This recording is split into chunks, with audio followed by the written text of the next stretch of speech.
Messieurs les présidents, mes chers collègues, on m'a donc demandé de parler de l'ère de l'IPOM, parce qu'effectivement, l'IPOM est une intervention, comme l'a dit Jean-Pierre, très pratiquée, non seulement en France, mais dans le monde. Et elle a été très critiquée, mais finalement, on verra que les critiques ne sont pas tout à fait méritées. Suivant.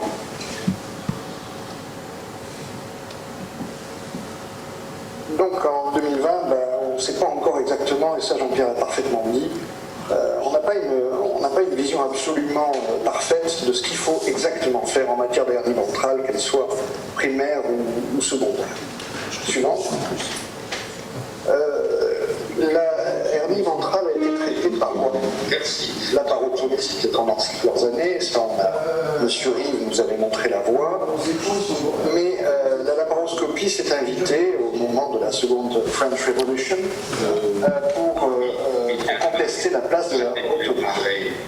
Et en 2007, une publication montrait que suivante. Qui se passe, je l'ai jamais ouvert. La suivante. Il faut dire à ici, couper le son. La suivante. Qui S'il vous plaît. La suivante. Avait montré que la laparoscopie permettait une diminution de la durée d'hospitalisation, une réduction du risque d'infection, une durée opératoire allongée. Alors ça, c'est plus tout à fait vrai.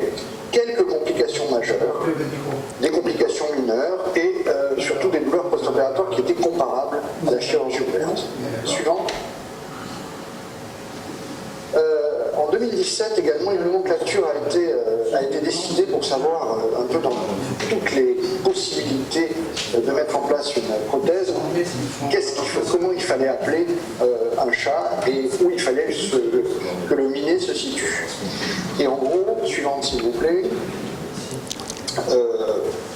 on est arrivé à la conclusion que finalement la position intrapéritonéale de la prothèse était une intervention relativement simple à faire, avec des résultats qui ne sont pas si mauvais, mais je vous ai présenté les autres techniques dont je ne parlerai pas parce que ce n'est pas mon propos. Suivant. C'est à M. Karl Leblanc que l'on doit la première mise en place d'une mèche intrapéritonéale en 93, donc vous voyez que ça ne date pas d'hier. Suivant.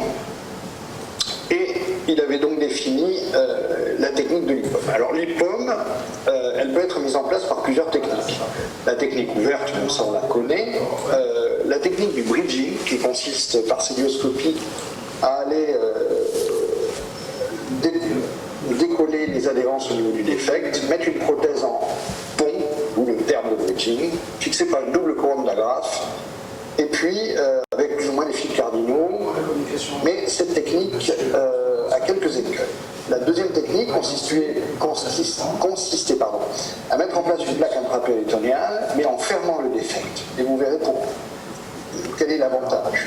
Et enfin, une technique mixte qui consistait à ouvrir, à faire une dissection laparotomique, à fermer la paroi, puis à mettre en place une prothèse rétropéritonéale. La suivante. Le problème du bridging, c'est qu'on s'est très vite aperçu qu'il fallait un débord de la plaque et donc un overlap qui soit de très grande taille, puisque c'est à Philippe Wolters et à son équipe qu'on doit cette très belle publication qui date de 2016 et qui disait que, en fait, lorsqu'on a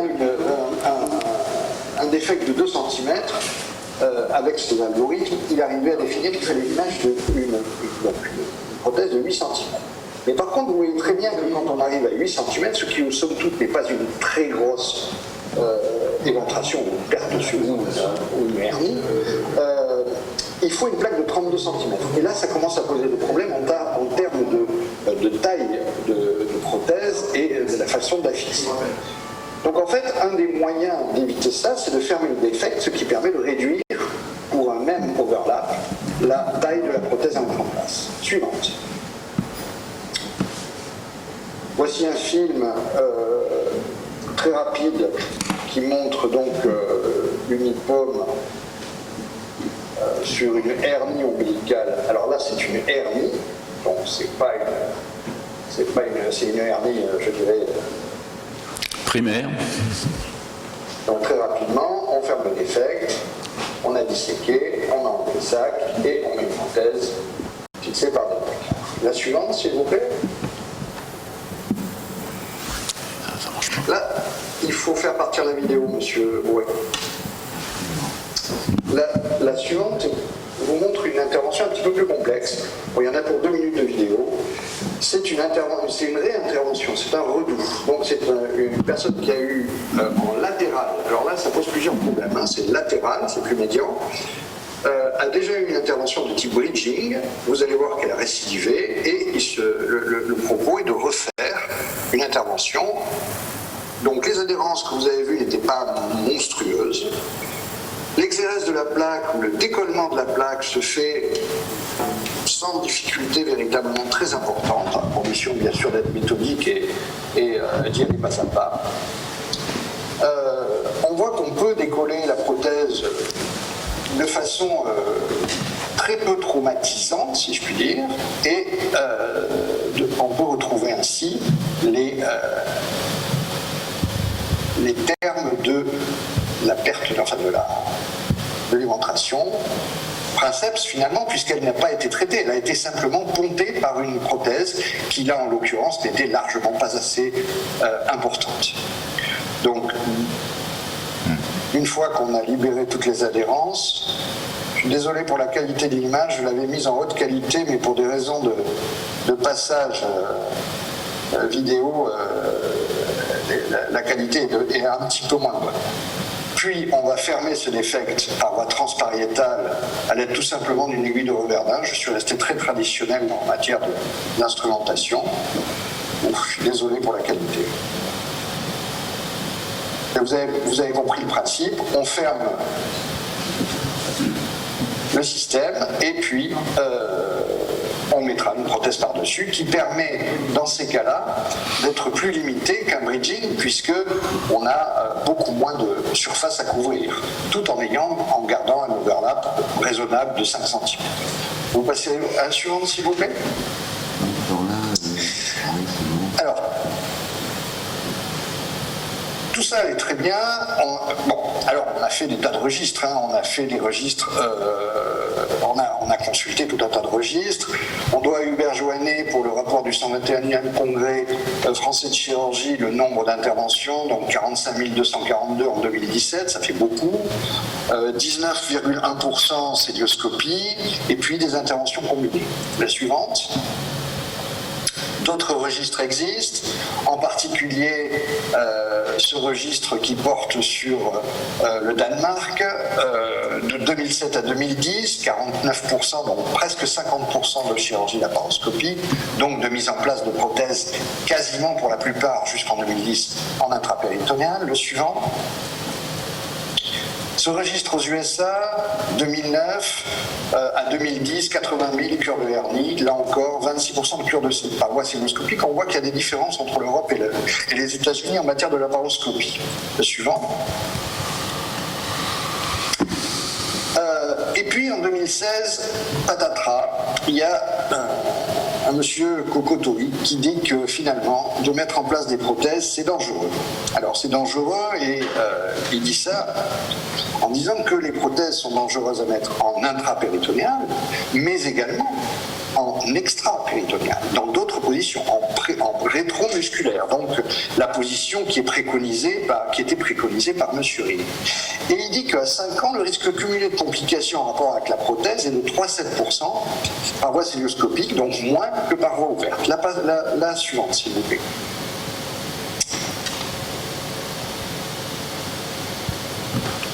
Alors, en fait, il dit que finalement, la mise en place d'une prothèse, ça c'est en 2016, hein, je vous le rappelle, hein, la mise en place d'une prothèse est plus dangereuse qu'elle soit mise par voie intrapéritonéale ou par voie rétromusculaire. En fait, le fait de complications cumulées à 5 ans de la mise, de la réparation pariétale prothétique comporte plus de complications que la simple laparotomie, simple suture, mais bien entendu, le nombre de récidives est beaucoup plus important si l'on ne met pas de prothèse. Donc cette publication est un peu discutable, dira-t-on. Suivant. Mais qu'est-ce qui s'est passé en 2016 ? En 2016, on s'aperçoit que, là c'est 2018, mais je vais vous montrer la statistique après, que les robots suivants envahissent le monde. Envahissent le monde puisqu'on se retrouve avec 2900 robots aux USA, 774 en Europe et 589 en Asie. Suivante, s'il vous plaît.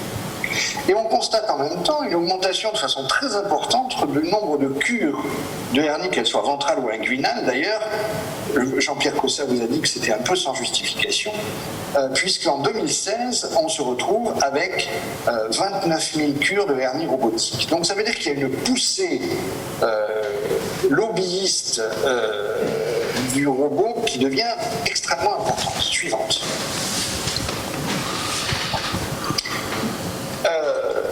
On a quand même des études, et en particulier sur le registre allemand qui est énorme, qui montre que finalement la réparation avec mise en place de prothèses, y compris en intrapéritonéal, n'est pas si délétère que ça. Parce qu'en fait, les éléments qui permettent de faire des prédictions quant aux récidives, la suivante s'il vous plaît,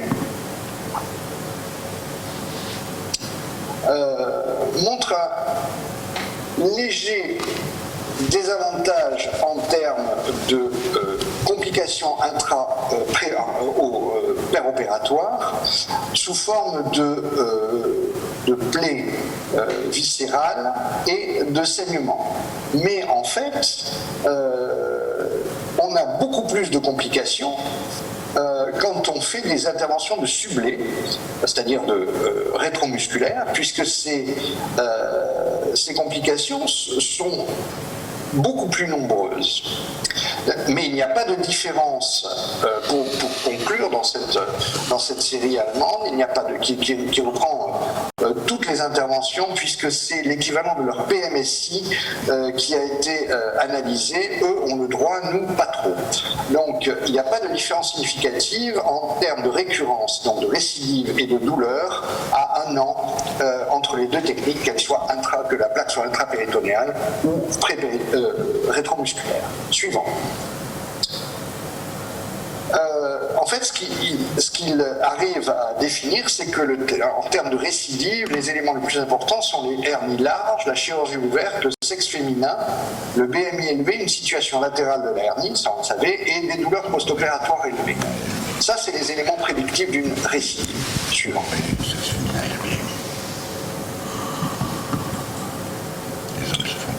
La simple différence, effectivement, c'est ce que je voulais dire, en termes de blessures digestives et de saignements péropératoires. Suivant.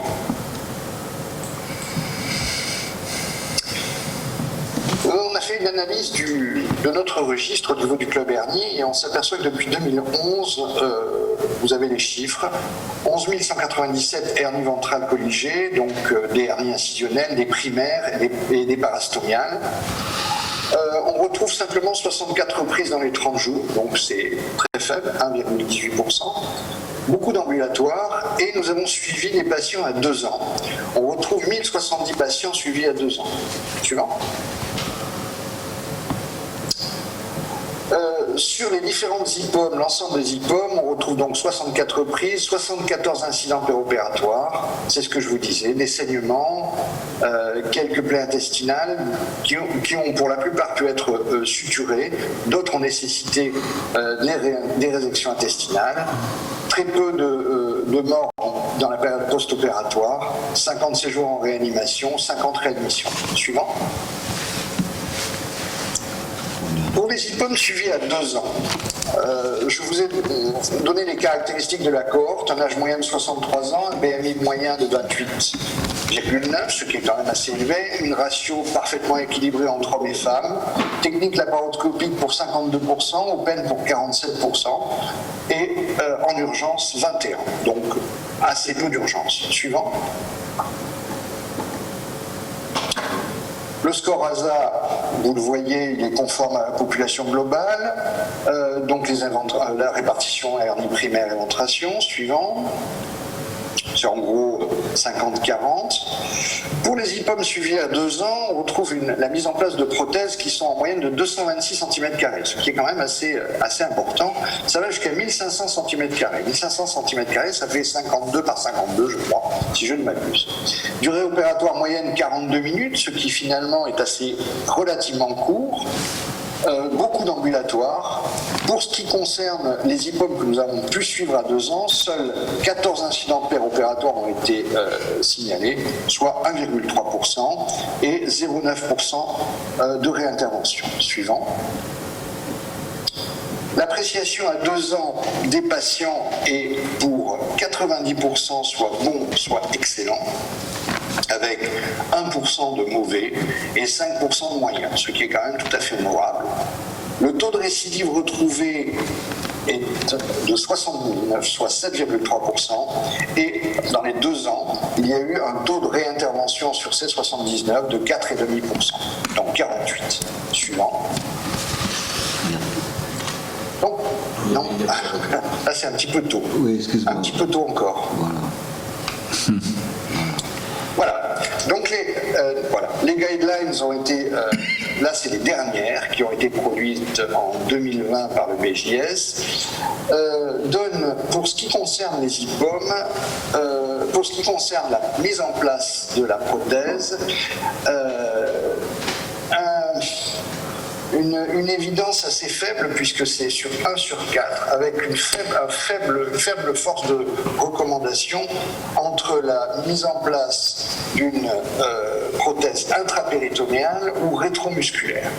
Et elle se base sur effectivement beaucoup d'études, mais aucune pour l'instant n'arrive à conclure de façon parfaite et éclatante que la mise en place d'une prothèse intrapéritonéale est plus dangereuse que la mise en place rétromusculaire, voire même l'inverse, je vous ai montré les publications. Par contre, effectivement, il propose et il conseille de fermer le défect pour les raisons que je vous ai expliquées plus haut. Suivant. Et enfin, j'ai trouvé en guise de conclusion que cet article était tout à fait intéressant. Il date de 2019 et sur une étude une revue de littérature assez vaste. Il conclut à ce que l'IPOM va rester pour l'instant la technique la plus reproduite et surtout la technique de référence. Pour les autres techniques, elles sont effectivement prometteuses, mes collègues vont vous en parler, mais pour l'instant, on n'a aucune étude qui permette d'estimer les risques. Je pense qu'il va y en avoir quelques-uns, en particulier des occlusions pour l'ensemble des surjets qui sont faits en intrapéritonéal. Je vous remercie. Non, il n'y a pas d'applaudissements, enfin, si on les imagine. Merci beaucoup, Constantin. J'étais sûr que le sens de ta communication irait dans le sens de l'histoire, enfin de l'histoire actuelle, mais peut-être pas future, enfin en tout cas dans le sens de l'IPOM. Je veux mettre un tout petit bémol qui est d'ailleurs de mon fait dans ce que je viens d'entendre. Attention à ne pas mélanger, parce que ça a été étudié et c'est pas bon, ne pas mélanger les hernies ventrales primaires et les éventrations. Moi personnellement oui, mais j'entends pas Jean-Pierre, je pense qu'il parle, mais je pense qu'on n'entend pas. Ce sont des malades différents. Moi, je voudrais poser une question. Bon. La question. Vous m'entendez pas? Alors, Constantin, oui, je ne sais pas si tu m'as entendu, là tu me reçois? Là maintenant je te reçois de Bon, oui, je voulais te remercier de cette communication qui va dans le sens de l'IPOM. Ça veut dire qu'il fallait faire attention, parce que ça a été démontré, à ne pas forcément confondre les hernies ventrales primaires et les éventrations, dont les caractéristiques à la fois de présentation, de prise en charge et les complications ne sont pas émaillées des mêmes chiffres. Mais il est clair que j'en veux pour preuve que ton taux de récidive, celui que tu donnes, est un taux quand même de près de 8%. C'est un taux parfaitement recevable en matière d'éventration, de cure d'éventration. Il est peut-être un peu moins pour des résultats de chirurgie de hernie primaire. Bon, peu importe, ce que je voudrais savoir, c'est profiter de ton expertise pour comprendre si au fil des années, dans la pratique de l'IPOM à haute densité que tu as eu, tu as évolué. C'est-à-dire, par exemple, est-ce que tu es passé d'agrafes non résorbables à des agrafes résorbables? Est-ce que tu t'es mis à fermer systématiquement les défects à partir du moment où Sheila nous l'a appris? Est-ce que tu as évolué dans les prothèses que tu choisissais? Est-ce que tu as constaté que certaines prothèses avaient un effet adhérentiel plus marqué que d'autres? Enfin bref, donne-nous un petit retour d'expérience personnelle. Alors, moi je suis un gentleman fermeur de la première heure, si je puis dire.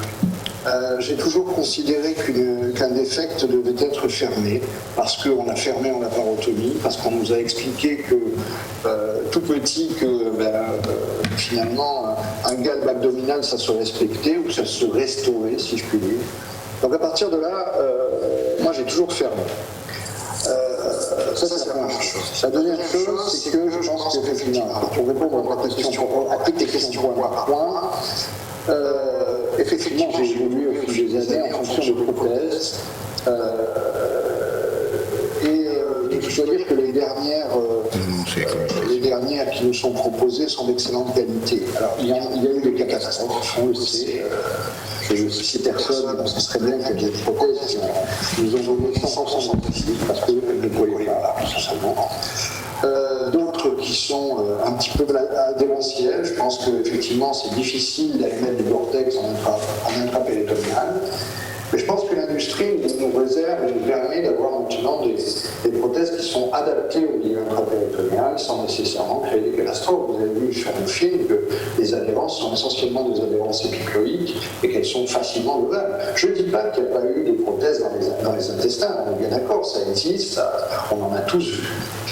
Pour ce qui concerne comment dirais-je, la fixation, je pense que les tackers résorbables ou autres agrafes résorbables permettent de faire du bon travail et d'avoir moins de complications sur le matériel persistant. Je reviens sur ce que tu as dit en matière de résultats. On est bien d'accord que l'étude que je vous ai présentée a porté sur à la fois des hernies incisionnelles et des hernies primaires. Ce n'est pas que des hernies incisionnelles. Et la plupart des commandières de publication que j'ai essayé de trouver, mais c'est très difficile de trouver les deux dans la même publication, sont des interventions sur des hernies ventrales, pas que des hernies incisionnelles. Voilà. Est-ce que j'ai répondu à tes questions, Jean-Pierre ? Oui, oui, c'est Hubert Joannel. Je suis un bon partisan. Je trouve que cette voie d'abord a rendu beaucoup de services aux patients. Pour autant, elle a quand même un passif. Cette opération, elle a quand même un passif, et c'est un sujet. Bon, alors... Il n'y a pas de micro normalement. Il n'y a pas de son. Normalement. Donc là, il n'y a pas de Larsen. Voilà, ok. Là, c'est bon. Donc moi, je suis un partisan de cette opération. Je trouve que ça rend beaucoup de services aux malades, mais il y a un aspect.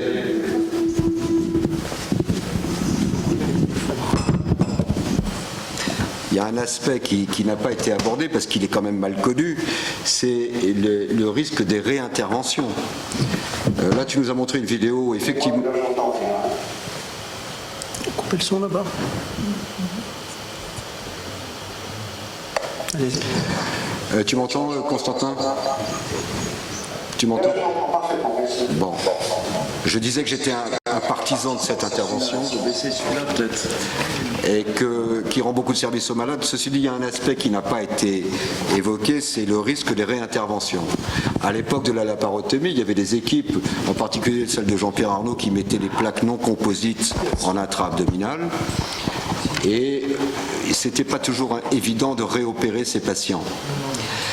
Et donc la problématique se pose également dans cette voie d'abord, Certes, la vidéo que tu nous as montrée montrait qu'il était assez facile de libérer quelques adhérences épiploïques et de retirer la plaque, c'est vrai. Pour autant, moi je n'ai pas constaté de migration de ce plaque dans le grêle, mais j'imagine qu'il y a des situations où il y a des adhérences très serrées entre le tube digestif et la plaque, même composite. Et donc on change quand même de gamme, parce que là on traite tout ça pour traiter des hernies ombilicales. Donc c'est un peu le ratio, mise en place des moyens, mais également bénéfice-risque. Et je répète, je suis un partisan de cette intervention, mais je pense qu'elle n'est pas parfaite, parce que mettre une plaque, quoi qu'on dise, dans la cavité péritonéale, c'est pas sa place. Qu'est-ce que tu en penses? Oui, je suis d'accord, c'est pas sa place. Sauf que on en a mis énormément. Et s'il y avait véritablement un très grand nombre de catastrophes, un très grand nombre d'ennuis, on le saurait. Or, c'est pas sorti finalement. Ce qui est sorti, ce sont des choses qui sont quasiment marginales. Alors, je suis d'accord avec toi que pour une petite hernie ombilicale, avoir du grêle qui s'incarcère dedans, et ça m'est arrivé, et c'est arrivé à tout le monde, effectivement c'est lourd. Mais encore une fois, on parle de choses, il faut savoir que si tu sutures simplement une hernie ombilicale, on le sait, pour peu qu'il y ait un BMI légèrement élevé, on se retrouve avec une récidive qui est de l'ordre de plus de 50%. Donc il faut trouver une plaque. Maintenant, est-ce qu'il faut, comme j'ai vu M. Wilson, pour une petite hernie ombilicale de 2 cm, aller faire un tas robotique qui va durer 3 heures je ne suis pas d'accord non plus, je ne pense pas que ce soit aussi peu délétère que ça. Tu veux parler? Alors, on peut peut-être avancer. Ouais. Oui, Richard Villet a une question à poser. Oui, je ne sais pas si on a le droit de poser des questions en présentiel. On m'entend là? Vous m'entendez? Allô, allô? Vous m'entendez ou pas? Constantin, tu entends Richard? Oui, allô? Vous m'entendez? Non, il n'a pas l'air d'entendre. Vous m'entendez? Je peux poser une question? Non, il n'entend pas. Bon, alors oui, tout d'abord, je voudrais rebondir sur ce qu'a dit Jean-Pierre Cossa, parce que il ne faut pas se laisser influencer par la littérature anglo-saxonne. Il y avait en France la définition des hernies, des éventrations et des éviscérations couvertes.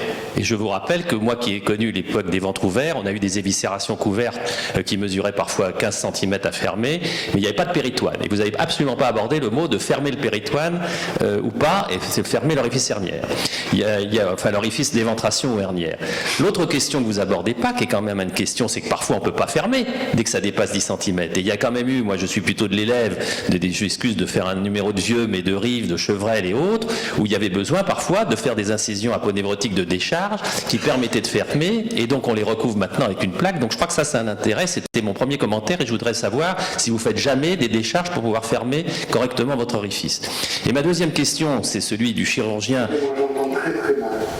Je voulais vous dire que dans certains cas, d'abord on est d'accord sur la définition sémantique concernant hernie, éventration, voire éviscération couverte, parce que c'est pas du tout la même chose sur le plan de la réparation, que concernant la fermeture, je pose la question, quand on ne peut pas arriver à fermer, est-ce qu'il est légitime de faire une éventuelle incision de décharge, je pense notamment latéralement sur les grands obliques, qui permet souvent à ce moment-là de rapprocher les droits, s'ils sont encore là toutefois.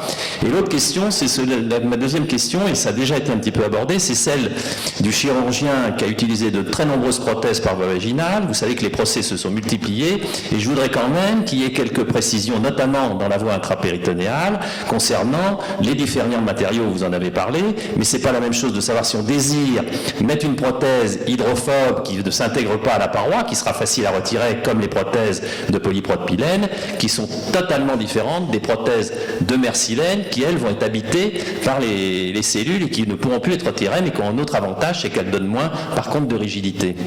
Je pense qu'il faut que tu reprennes la question, Jean-Pierre, parce qu'il n'a pas tout compris. Excusez-moi, les questions nous sont arrivées, les questions nous sont arrivées très hachées. Pour ce qui concerne le défect pariétal, il est bien évident que je ne parle pas ici des grands et des éventrations géantes avec des paires de bras de cité ou des choses comme ça. On reste dans des choses limitées. Je limite ce genre d'intervention à 12-15 cm, pas plus. Il ne faut pas non plus demander une technique plus qu'elle ne peut offrir. Donc on est bien d'accord que des très interventions, des très grandes éventrations, c'est un autre sujet. C'est pas le sujet. Moi, on m'a demandé de faire un sujet, de faire un point sur l'IPOM.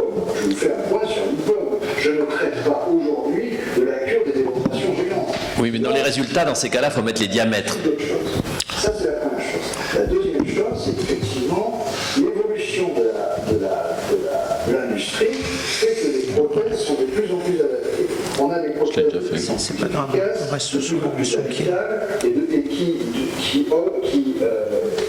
qui laissent en place de moins en moins de structures solides, ou du moins de structures vraiment des enfants. Ça reste quelque chose J'essaie de d'ajusté. faire les modifs avec lui, il faut que je le Ça marche ou pas? Ok. Merci beaucoup. Je voudrais, en conclusion de cette très belle discussion, donner mon point de vue personnel d'avocat du diable. Je n'ai jamais fait cette intervention, considérant que la mise en place de prothèses à l'intérieur de la cavité péritonéale au contact des anses grêles était dangereux. Et que j'avais un jour dit, dans cette hypothèse, à Gérard Champeau au cours d'un congrès mèche, non, moi je mets la prothèse dans l'épaisseur de la paroi abdominale, comme M. Rive nous l'a expliqué, et je te rappelle, disais-je à Gérard, que le carrossier ne passe pas par le moteur pour réparer la carrosserie. Merci beaucoup.